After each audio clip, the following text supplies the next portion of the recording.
फडणवीस, शिंदे, अजित पवार यांची अमित शहा भेट घेण्याची शक्यता आहे। यावेळेची एक सगळ्यात मोठी आणि महत्त्वाची राजकीय अपडेट आपण बघतोय। अमित शहा आज दुपारी मुंबईमध्ये येणार असल्याची शक्यता आहे।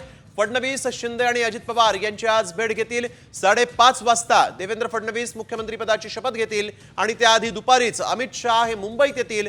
एकंदरीतच आपण बघितलेलं आहे कोणकोणत्या मंत्र्यांनी शपथ घ्यावी या संदर्भात कुठलंच एकमत झालेलं नाही। एकनाथ शिंदे उपमुख्यमंत्री पदाची शपथ घेणार का या संदर्भात देखील स्पष्टता झालेली नाही। त्यामुळे अमित शहा यांच्या भेटीला आता महत्त्व आलेलं आहे। गणेश कवडे आमचे प्रतिनिधी आपल्या सोबत यावेळेस फोन लाईन वरून जोडले गेलेले आहेत। गणेश, आपण बघतोय अमित शहांची भेट अतिशय महत्त्वाची असेल कारण शिंदेंची भूमिका स्पष्ट होत नाहीये आणि शपथविधी अवघ्या काही तासांवर आलेला आहे।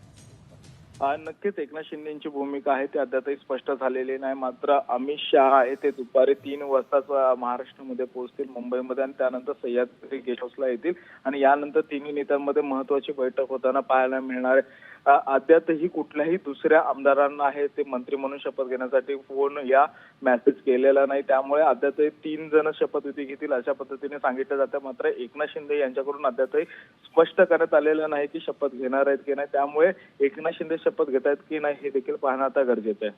बिलकुल, धन्यवाद आपण दिलेल्या सविस्तर माहितीसाठी गणेश। वेळोवेळी तुमच्याकडून या संदर्भातले सगळे ताजे अपडेट घेणार आहोत। तर आपण बघतो अमित शहा आज दुपारी मुंबईमध्ये येणार आहेत। अमित शहा हे मुंबईमध्ये येऊन फडणवीस, शिंदे आणि अजित पवार यांची भेट घेण्याची ही शक्यता आहे। एकीकडे आपण बघतोय एकनाथ शिंदेंनी आपली भूमिका अद्यापही स्पष्ट केलेली नाही। अवघ्या काही तासांवर आता शपथविधी आलेला आहे आणि यानंतर अमित शहा दुपारी मुंबईत येऊन एकनाथ शिंदे आणि अजित पवार यांच्यासोबत चर्चाही करणार आहेत।